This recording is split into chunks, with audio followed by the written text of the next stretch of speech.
Сәлем достар, Қасым-Жомарт Тоқаев Нұр Отан партиясының кезектен тыс 21-ші съезінде партия төрағасының бірінші орынбасары лауазымын өзгертуді ұсынды.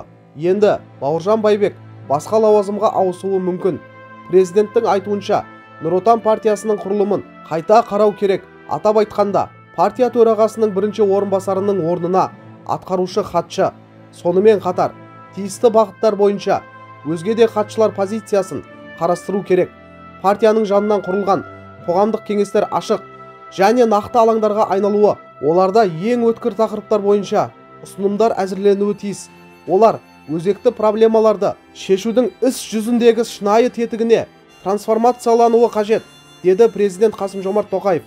Бұған дейін партияның кезектен тыс 21-ші съезінің шешімімен Қазақстан Республикасының президенті Қасым-Жомарт Кемелұлы Тоқаев бір ауыздан Нұр Отан партиясының төрағасы болып сайланды.